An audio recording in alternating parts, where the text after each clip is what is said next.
Hey guys, it's Terry here from Money Matters for Everybody, and today I'm joined by. Hi, it's Tim here. I have so much fun bringing him on board, and I think it's good to have Oh conversation. yeah. So I think it's good. So today we wanted to talk to you about 3 reasons you should reconsider your Amazon Prime membership. So we were Prime members for a very long time. So I should really just stick to the script, right? And we ditched Amazon Prime probably around the time of the pandemic, actually. Everybody was flocking to Amazon Prime, and we were like, we're done with you guys. January of 2021. Oh, was it? So Yeah. that was actually way into the Yeah. pandemic.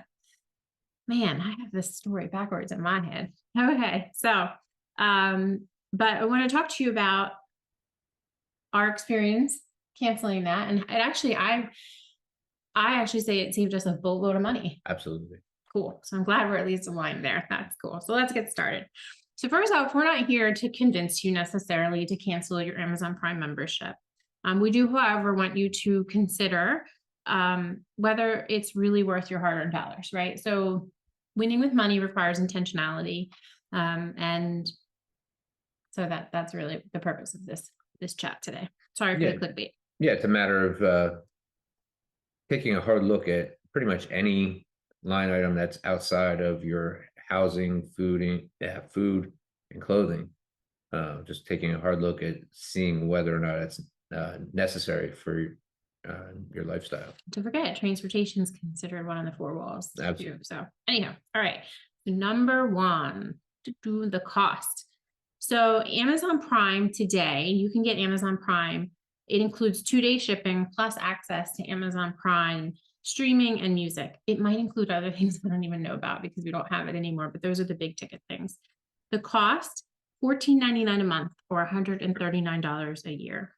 Tim, do you remember how much it was when we first joined Amazon Well, Prime? it was a lot less. It was probably, I want to say it was 59 or 69. I know for sure it was $79 for a while we had it. Yeah, I feel like it went up like $20 at a time. And I felt like for a while there it went up $20 a year.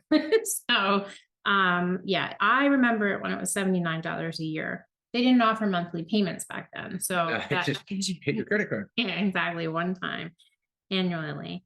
Do you remember how much it was when we got rid of it? I want to say it was at least 119 or 129 when we got rid of it. Right. I think it was about probably closer to 119 because again, I think it went up like $20 every time. So it was 79.99, 119, something like that. I still miss that marvelous Mrs. Maisel. That was probably one of my Amazon Prime TV favorites. Did you have one? Well, nothing that I missed at the time, but I miss the Thursday night football games now that are only on Amazon Prime. So wasn't Thursday football night viewership down overall though? Yes, absolutely. So hopefully the NFL will fix that if they care about viewership. If they don't, they won't. So okie dokie. So did you know that if you don't have Amazon Prime, but you purchase from Amazon, you purchase $25 or more that's shipping from Amazon, your product will ship for free. So you don't need Amazon Prime to get free shipping necessarily. So you could potentially put orders in your like wish list and bundle them together, right? And there's 2 good reasons for that. I heard you were going to say something, so go And ahead. and most of the time when we place orders on Amazon now, even though we don't have uh, Prime. Prime, we still get our whatever we ordered in about 2 to 3 days. Yeah, So it's not even that we're losing out on expedited shipping by not having Prime. that's right. Amazon does tell you if you're ordering just for free shipping, you do have to purchase products that are shipped and sold and shipped by Amazon, and they guarantee the delivery is about 5 to 8 days. I don't think there's a delivery. Truth be told, as Tim said, for us, usually our products arrive within like a couple of days, maybe not 2 days, maybe 3. So I don't know if it's where we're at that's why. But oftentimes when we would have Prime, our products wouldn't arrive till after the 2-day window anyway. So I was like, okay, I'm not sure what I'm paying for here. All right. So anything else to add there? No, I think that covers that part. But what I wanted to say about if you put orders in your cart or in your wish list, you'd be surprised how many times, how many things you actually don't really need. Right. When you go back to purchase them, you might be like, you know what, I actually don't need this. So it's kind of that delay, if you're delaying, because how many times when we had Amazon Prime, I'd be like, put it in the cart, like put it in the cart. And then that one click, oh my gosh, it was so bad, guys. It was really bad. So at some point, so we'll talk about number 2. Amazon Prime may lead you to overspend.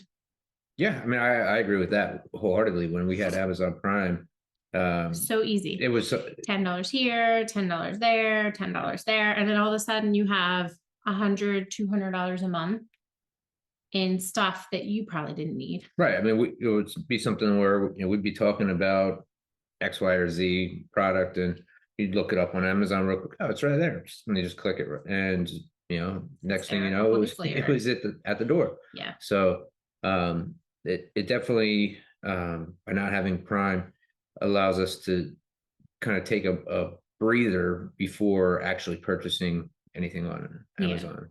Because I think we have a really good handle on wants versus needs in this household. I think at some point I'd like to do a video on that, because our kids are really have been raised on that. What's a want, what's a need. And then I tend to delay naturally, because I don't have Prime, I tend to look locally to see if I can source what I need locally. I talked last week about how I try to source from the thrift store. I have a cool story about today. The boys serving, we served up at one of our thrift stores locally, packaging bags for prisoners. We packaged like 1,100 bags for women, only for women in our state. And that was a really cool experience. But as I was shopping around, I actually found I want to do a built-in pantry for our homestead in the dining room. Grace Walk Farm has a beautiful one in her home that I'm like, where did you get that from? But I think people have asked and she hasn't shared. It's fine. But for less than $100 today, I picked up 2. I'll show them to you when we get there. But my point here was that I look locally, I look at thrift stores, and then if I have to go out to Amazon or Walmart, then I just try to be careful with that. So anyhow, we're talking about overspending. So we'll get to the next part about sourcing, but I want you to consider this. So that 25, 10, 20, 25 here, there, and everywhere adds up. And that's opportunity costs, we call them, right? When you are spending your money here, you are taking an opportunity away someplace else. So opportunity costs for us, I think I talk a lot. Our cable bill is ridiculous. This is one I've argued with, and I'm not going to win, girls. But I will sometimes say, you do realize that's a vacation. What we pay the cable company each year is a vacation. So we're paying them, and we could be going on a cruise vacation. I'm just saying.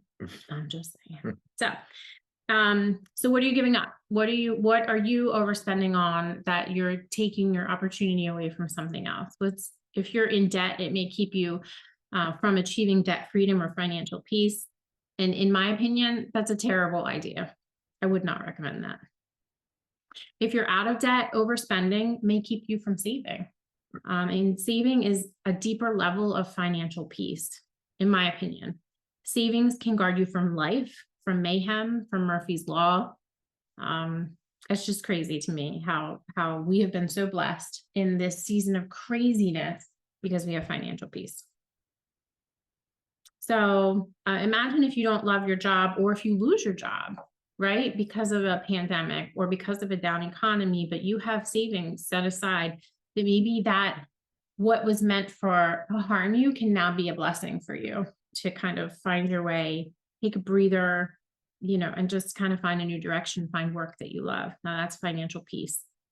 Is it keeping you from retirement or rewirement? I did mention to you, Christine Kane was on a podcast with Christy Wright. Christine said, retirement's not in the Bible. And I was like, rewind. I don't want to hear that. Delete, right? But rewirement. So, okay, if we can't retire, maybe we'll get to a point where we will rewire, right, do work that we absolutely love. So, and maybe trading a job that you are just able to tolerate instead for a job that you love, but maybe doesn't pay as well. Anything else to add to that? No, not for that point. All right, cool. So number 3, knockoffs, fakes, high-rated products. So is the camera not working for me? Sorry. You're like, just shaving off 10 pounds. That's all I'll say. All right. I've read some authors say a couple years ago, Jen Stevenson actually said that some of the books that Amazon was selling of Her Delay Don't Deny were showing up like were basically fakes. And she was telling you how you could ensure that it wasn't a fake. But I think that's a pirated product, right? Yeah, When somebody steals pirated, thank you. They paid pirated. Pirated. that is one really good apple pie. Right. Rated that product. Yep. So I've read that authors complaining reviews, if you oftentimes you try to look at the reviews on Amazon and sometimes I've gotten products where like the reviews must have been like all bots, right? Yeah. Saying that this is a spectacular product and it was crap. It was terrible. I'm concerned for the supply chain and where the product is made or how it was made. To be honest with you, in this house, we do try to limit our purchases from China. That's not to say we're perfect. Like there are some things I swear you just can't find them anywhere but China. And while it's not always possible, we at least try to find an alternate that for products that are not made in China. A perfect example of that is my sneakers. I have like flat, fat feet. Wide toe box shoes are a lifesaver for me. And I purchased Topo shoes. I love them. They were incredible, but they were made in China. So I contacted the manufacturer and just asked them, like, do you have any plans to not make your shoes in China? And obviously I don't expect them to change their supply chain for one little girl sitting here in America. But I found an alternate company, Ultra, I think is the name, Altra, that makes wide toe box shoes that are made in Vietnam. So I've switched my brand and thankfully they're just as comfortable. But Topo, if you change your manufacturing supply chain out of China, I'll probably come back to you. Just saying. All right. Anything for you to put on that one? No, yeah, I think you've covered everything there. Just cool. There's a bonus to this one. So I said 3, but I gave it 4. I recently heard on a podcast, or I guess it was on the Ramsey show, Christina Ellis was talking about, I guess there's an issue with Amazon Prime subscriptions and people getting access to or signed up for these extra memberships that expire after a while, and then you get charged a couple dollars a month here and there. And I don't have Amazon Prime anymore, so I'm not sure how true that is, but that's kind of crazy. The point of the matter is you should know where your money's going. So if you check your statement every month and you see charges that you're not familiar with, then you can go ahead and challenge them. But I don't know what that's about. Like, I don't think that that's illegal, right? That's probably not legal for Amazon to add a subscription to you without your full consent. So we've not dealt with this personally just because we don't have Amazon Prime. But if it's true, we hope someone is coming for you, Amazon. Shame on you. Okay, folks. So that's a wrap. You have something else to say? Nope. Okay. We hope that we've at least helped you to think about Amazon a bit differently, or Amazon Prime membership, should you have one, or if you're thinking about having one. The point of the matter here is that you should know where every hard dollar that you earned is going. You should live, spend, and save intentionally. And living with intention now means that you can live and give with abundance later. So thanks for joining us and have a great day. Have a good day, Ruth. Bye.